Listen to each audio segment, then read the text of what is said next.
আজ আমরা দুই চল বিশিষ্ট রৈখিক সমীকরণ চ্যাপ্টারের কোষে দেখি 5.1 শুরু করব। এখানে প্রথম অঙ্ক কি বলছে, আমার দিদি ও আমার বাবার বর্তমান বয়সের সমষ্টি 55 বছর।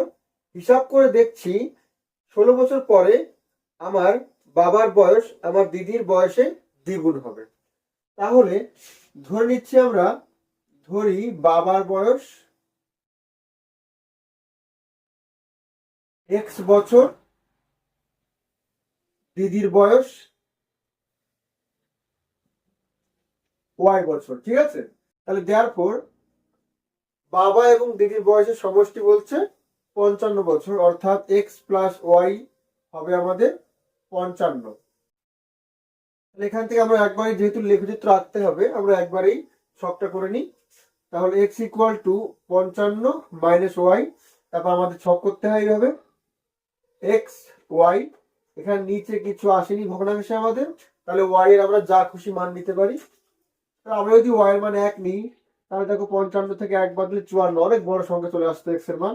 তাহলে একটু বেশি করে নিই, তাহলে যাতে বিয়োগটা বেশি হয়ে যায়। y এর মান আমরা যদি 25 নিই, 55 থেকে 25 বাদ দিলে দেখো 30, একটু ছোট হলো। y এর মান যদি আমরা 30 নিই, তাহলে দেখো 25, 55 বিয়োগ 30, 25 আসবে। আর y এর মান যদি আমরা 35 নিই,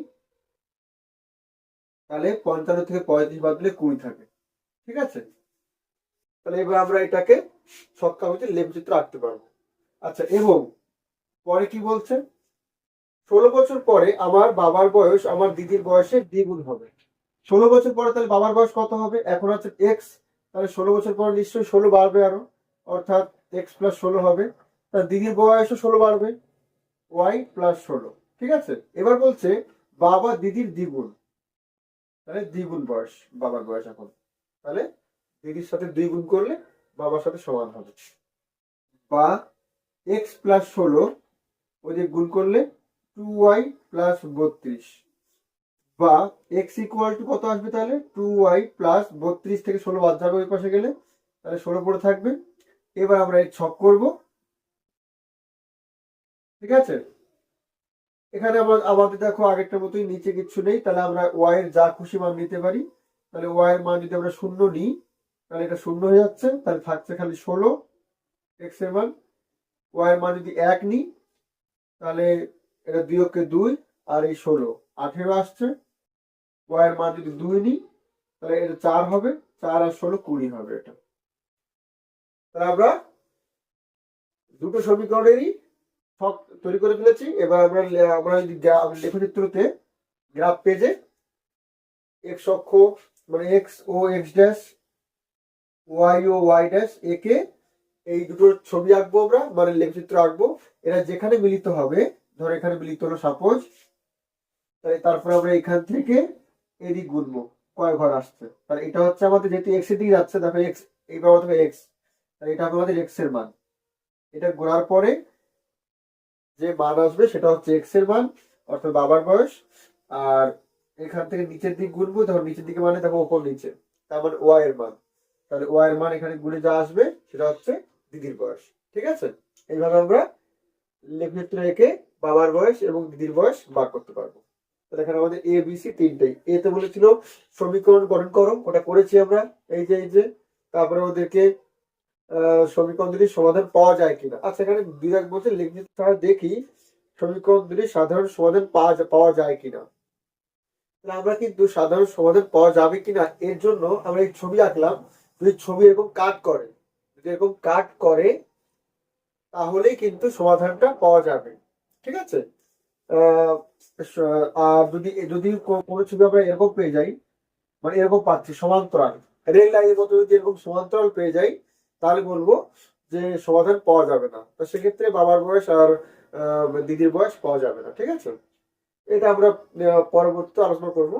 যদি এরকম সমান্তরাল চলে আসে দাগ দুটো, অর্থাৎ যদি এরকম চলে আসে, তাহলে বলবো সমাধান পাওয়া যাবে না।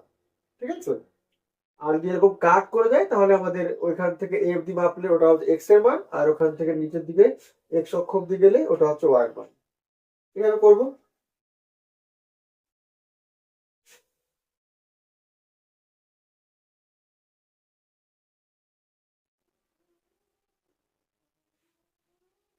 দুই দাগ কি বলছে? মিতা যাদব কাকুর দোকান থেকে 42 টাকায় 3টি পেন ও 4টি পেন্সিল কিনেছে। আমি বন্ধুদের দেওয়ার জন্য যাদব কাকুর দোকান থেকে একই মূল্যের 9টি পেন ও 1 ডজন পেন্সিল 126 টাকায় কিনলাম। আচ্ছা, ধরি একটি পেনের দাম X টাকা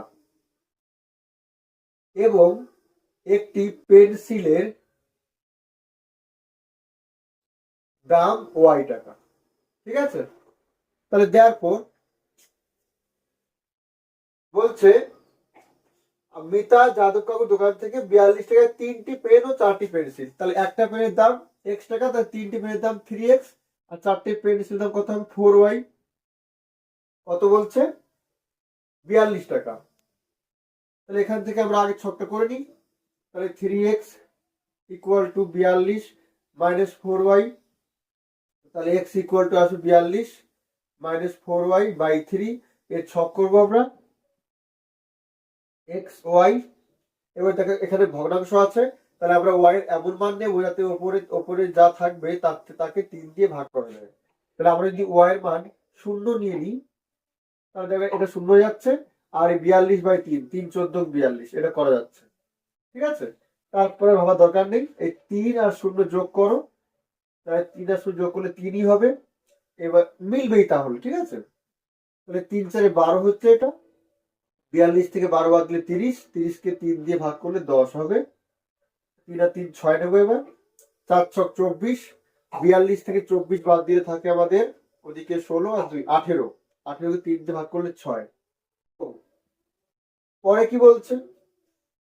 আমি বন্ধুদের দেওয়ার জন্য যাদব কাকুর দোকান থেকে একই মূল্যের 9টি pen.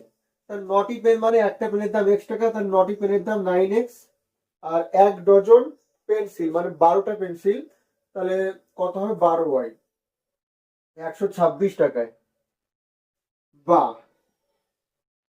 9X equal to 126 minus 12Y, X equal two আসবে আমাদের 126।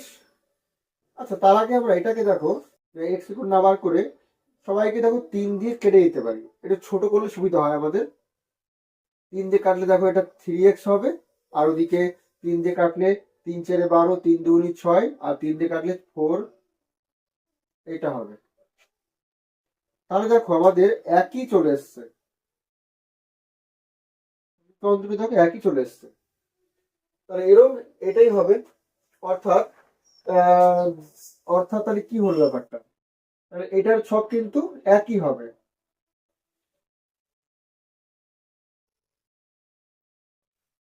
একই চলে আসছে, তাহলে ছক দুটো একই হবে। তাহলে ব্যাপারটা হচ্ছে এবার, তাহলে এক্ষেত্রে কি বলেছে যে সমাধান পাওয়া যাবে কিনা?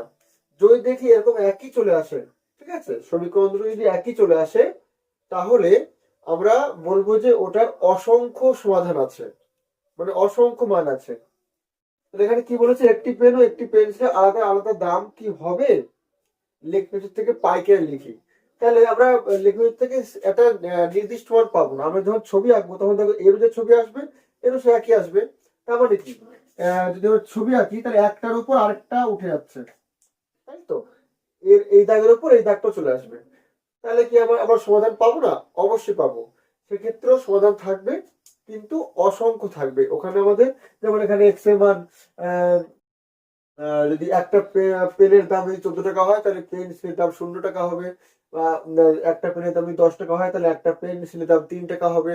একটা পেনের দাম যদি 6 টাকা হয়, তাহলে একটা পেন্সিলের দামও 6 টাকা হবে। এরকম করে আমরা প্রচুর সমাধান পাবো, মানে অসংখ্য মান থাকবে। ঠিক আছে, তাহলে এখানে কি বলেছে? লেখের সাহায্যে আরো দেখি যে তাহলে এটা অসংখ্য। তাহলে এখানে উত্তর হবে যে যেহেতু একই সমীকরণ চলে আসছে, তাহলে এখানে অসংখ্য সমাধান থাকবে। পেন আর পেন্সিলের দাম অসংখ্য থাকবে। ঠিক আছে, আর একটি পেন ও একটি পেন্সিলের আলাদা আলাদা দাম কি হবে লেখচিত্র থেকে পাই কিনা লিখি। তাহলে আমরা এখানে বলবো অসংখ্য আছে, তাহলে তার মধ্যে দু তিনটে লিখে দেবো যে পেনের দাম 14 টাকা হলে পেন্সিলের দাম ফ্রি ফ্রি দেবে, পেন্সিল পুরো ফ্রি থাকবে তাহলে সেক্ষেত্রে। আর যদি পেনের একটা পেনের দাম 10 টাকা হয় তাহলে একটা পেন্সিলের দাম 3 টাকা করে হবে। এইভাবে লিখে দেবো, ঠিক আছে।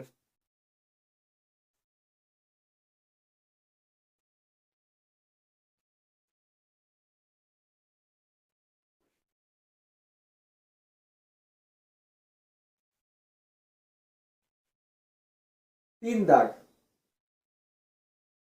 আজ স্কুলে আমরা যেমন খুশি আঁকবো, তাই আমি 2টি আর্ট পেপার ও 5টি স্কেচ পেন 16 টাকায় কিনেছি। কিন্তু জোলা ওই একই দোকান থেকে একই মূল্যে 4টি আর্ট পেপার ও 10টি স্কেচ পেন 28 টাকায় কিনেছে। তাহলে ধরি একটি আর্ট পেপার এর দাম X টাকা এবং একটি স্কেচ পেন এর দাম Y টাকা, ঠিক আছে। তাহলে দেয়ারফর 2টি আর্ট পেপার 5টি স্কেচ পেন, 2টি আর্ট পেপার অর্থাৎ 2x আর 5টি স্কেচ পেন মানে 5y সমান কত বলছে? 16 টাকা। তাহলে এখান থেকে আমরা কি পাবো?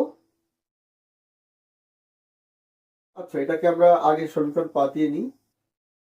এখান থেকে পাচ্ছি আমরা 2x সমান 16 মাইনাস 5y, আর x ইকুয়াল টু পাবো 16 মাইনাস 5y বাই 2। এর ছক করে ফেলবো আমরা। y এর মান যদি শূন্য নিই তাহলে দেখো এটা শূন্য হয়ে যাচ্ছে, তাহলে 16/2 8 হবে। y এর মান যদি 1 নিই, 1 নিলে হবে না, 2 আর 16 যোগ করলে 2 নেবো, তাহলে 5 গুণ 10 হবে এখানে। তাহলে 16 থেকে 10 বিয়োগ করলে 6, 6কে 2 দিয়ে ভাগ করলে 3, 2 আর 2 4 নেবো এবার, 4 5 আর 20, 16 থেকে 20 বাদ দিলে -4, তাকে 2 দিয়ে ভাগ করলে -2। ক্লিয়ার? আচ্ছা, এবং পরে কি বলছে? কিন্তু দোলা ওই একই দোকান থেকে একই মূল্যে 4টি আর্ট পেপার আর 10টি স্কেচ পেন, 4টি মানে 4x হবে, আর 10টা পেনের দাম 10y হবে 28 টাকা। যদি 2 দিয়ে ভাগ করে দিই আমরা সবাইকে, দেখো ভাগ করে যাচ্ছে, তাহলে 2x প্লাস 5y সমান 14। দেখো এখানে 2x প্লাস 5y সমান 16 ছিল, এখানে 2x প্লাস 5y 14 এসছে। একই জিনিস কিন্তু ওই পাশে সংখ্যা পাল্টে গিয়েছে। তাহলে এই ধরনের অঙ্ক আমরা দেখবে যখন এখান থেকে আমরা 2x, অতএব 2x ইকুয়াল টু বার করছি 14 minus 5y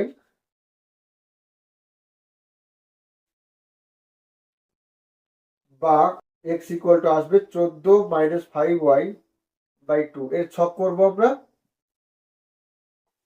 x y, y মান শূন্য দিলে পরে এটা দেখো 14/2 আসছে 7, তারপর 2 নেবো, 5 গুণ 10, 14 থেকে 10 বিয়োগ করলে 4, 4 কে 2 ভাগ করলে 2, 2 আর 2 4 নেবো, 20, 14 থেকে 20 বাদ দিলে -6, তাহলে -3 আসছে।